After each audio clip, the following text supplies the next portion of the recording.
ایک لیجسلیشن ہوئی ہے جو میرے نزدیک تو بڑی ہی ظالمانہ لیجسلیشن ہے، جو انہوں نے امینڈمنٹ کیا ہے الیکشن ایکٹ میں، جس میں انہوں نے کہہ دیا کہ اگر کوئی ایم این اے یا سینیٹر یہ ریزن دے دے سینٹ چیئرمین کو یا اپنے اسپیکر صاحب کو کہ جی میرے ایسٹ پبلک ہونے سے میری جان کو خطرہ ہے، میری فیملی کو خطرہ ہے، تو انہوں نے کہا ہاں ٹھیک ہے آپ جمع کرا دیں، کانفیڈینشیل رہیں گے۔ آپ کی پارٹی نے اس کے حق میں ووٹ دیا تھا یا مخالفت کی تھی؟ میری پارٹی میں اس وقت نہیں تھا جب یہ لیجسلیشن آئی، لیکن ہم نے پارٹی میں طے کیا تھا کہ ہم اصولی طور پہ اس کے خلاف ہیں، ہم اس کے خلاف ووٹ دیں گے۔ مجھے یہ دیکھنا ہوگا اس دن میرے کوئی لوگ موجود تھے تو انہوں نے اس میں ووٹنگ میں حصہ لیا یا وہ جو ہے وہ سائٹ پر ہو کے جا کر وہاں جو روم ہے وہاں بیٹھ گئے تھے، یہ میں چیک ضرور کر لوں گا، لیکن پرنسپلی یہ ہمارے یہاں طے تھا کہ ہم اس کی مخالفت کریں گے۔ ہم ایسی کسی لیجسلیشن کو جو کہ کسی کے بھی ایسٹ ڈکلیریشن کے راستے میں رکاوٹ بنے گی، ہم اس کو کسی طور پہ قبول نہیں کریں گے۔ میں اس کے صریحاً میری پارٹی، خالد بھائی، ہم سب اس کے مخالف ہیں۔ گڈ۔ تو میں آپ کو اچھا فاروق بھائی یہ بتائیں، یہ سارا بھی جھگڑا شروع ہوا گل پلازا کے اوپر سے، اور جو ٹریجڈی کراچی میں ہوئی، مطلب دل ہلا دینے والی چیز ہے، لیکن اب ساری انگلیاں سندھ گورنمنٹ آپ پہ اٹھا رہی ہے۔ جو ہیں چیف منسٹر صاحب، انہوں نے بھی تقریر میں کہا کہ دیکھیں نا اس وقت اقتدار میں کون تھا، کہ انہوں نے کہا کہ جی ایک یہ سرکاری زمین تھی جو کے ایم سی کی ملکیت تھی 1883 میں ٹرام سروس کے لیے ایسٹ انڈیا کمپنی کو 99 سال کی لیز پہ دی گئی، پھر آپ نے 3 نومبر 1991 کو یہ اس گروپ کو دے دی، 3 روپے فی گز کے انتہائی کم کرائے کے اوپر لیز پہ دے دی گئی۔ پھر جو ریکارڈز ہم نے ان سے لیے اور جو ریکارڈز ہمارے پاس ہیں اس میں ڈیو پروسیس نظر نہیں آتا کہ یہ جو فیصلہ کرنے سے پہلے جو اربوں روپے کی زمین تھی ایک گروپ کو 3 روپے گز کے اوپر لیز پہ دے دی گئی، وہ ان بڈز اینڈ وائٹ ہوئی نہیں ہوئی، کچھ ہوا، وہ پروسیس کی فائلز میں کوئی چیز نہیں نظر آ رہی۔ لگتا ایسے ہے کہ بس اپنی مرضی سے گروپ کو دے دی گئی۔ اور ویسے بھی کنسٹرکشن وغیرہ، کمرشل کنسٹرکشن اس لیز کے اوپر، اس ریٹ کے اوپر بڑے سوال اٹھ رہے ہیں۔ آپ جسٹیفائی کر سکتے ہیں کہ کیوں اتنی کم کرائے پہ، اور کس طرح، جس میں بھی لیگل ایشوز تھے کہ کنسٹرکشن بھی شروع ہو گئی، اور پھر آپ کے دور میں بعد میں بھی کافی اس کی سیکیورٹی کے اوپر رپورٹس آئی ہوئی کہ جی ہیزرڈ ہے۔ تو یہ لیز کے بارے میں ذرا کائنڈلی ذرا واضح کر دیں۔ میرے خیال میں تو پریس کانفرنس میں اپنی اس کے علاوہ متعدد مرتبہ واضح کر چکا ہوں کہ یہ صریحاً جو کہا گیا ہے یہ جھوٹ ہے۔ اچھا، لیز دینے کا عمل ایک نارمل کسی بھی میٹروپولیٹن میونسپل کارپوریشن کا عمل ہوتا ہے، جو اس کے محکمہ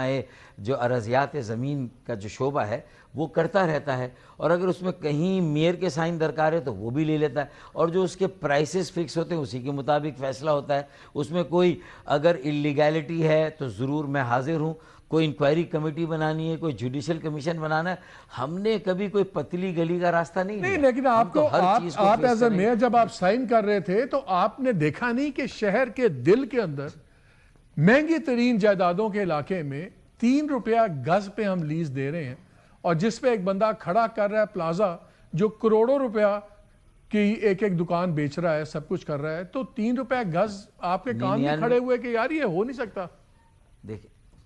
دیکھیں اگر اس میں لینڈ یوز چینج کیا ہو میں نے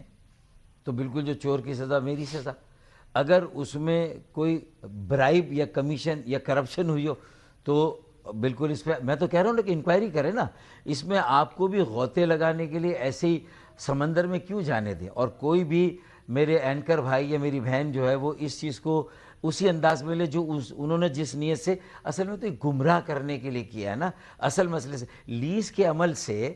کیا تعلق ہو سکتا ہے آگ لگنے یا وہ تو علیحدہ چیز ہے، وہ دوسری چیز ہے، وہ تو اس وجہ سے فاروق بھائی لیز کا معاملہ سامنے آ گیا نا۔ اگر اس کی جو آپ دیکھیں، میری بات سنیں مالک بھائی، میرے والدین نے ایک مکان مجھے دیا جو بہت کم لاگت میں خریدا تھا، آج اگر اس کی قیمت بڑھ گئی اور 99 سال کے بعد اگر میں لوں گا تو کیا مجھے اس قیمت سے دیں گے؟ نہیں، وہ اس لیے دیکھیں مجھے تو کبھی میں سوچ بھی نہیں سکتا تھا کہ ایک ایسٹ انڈیا کمپنی کی ٹرام سروس کی پراپرٹی ایک کمرشل ڈیولپر کو مل جائے گی 3 روپے گز پہ۔ مرتضی وہاب آج میئر ہیں، اس سے پہلے جو بھی میئر رہے, کسی بھی میئر کے زمانے میں جو 99 ایئرس کی لیز ختم ہوتی ہے اس کے بعد کوئی بھی پلاٹ ریٹریو ہو کے آکشن میں گیا یا اسی کی لیز ایکسٹینڈ ہوئی, چاہے چینج آف ہینڈز ہو گیا, آپ مجھے ایک قصہ لا کے دے کہ اسے آخری سوال فاروق بھائی, اب قیمتی ہو گئی. فاروق بھائی we have run out of time. آخری سوال, یہ جو فیڈرل ٹیریٹری والی بات ہے اس پہ پی ایم ایل این والا یا گورنمنٹ کا کیا رویہ, کیا رسپانس, اس پہ ظاہر آپ سے کوئی بات چیت ہوئی ہوگی, وہ آپ کو سپورٹ کرتے ہیں اس ڈیمانڈ پہ؟ دیکھیں, ہم نے تو اپنی سیاسی دانش مندی کا اور پختگی کا استعمال کر کے اس ملک کی بقا اور سلامتی جو کراچی سے جڑی ہوئی کہ آواز اٹھاؤ کراچی بچاؤ ایک موومنٹ ایک طرف ہم نے شروع کی ہے, دوسری طرف ہم ہی نے 35 سال میں جو یہ عرق ریزی کر کے جو ایک آئینی ترمیمی پیکج یا بل جو اس کا مسودہ دے دیا, جس کو کہ ایک وقتہ ساری جماعتیں اپوز کر رہی تھی, آج صرف سندھ پیپلز پارٹی کر رہی ہے, باقی جو صوبائی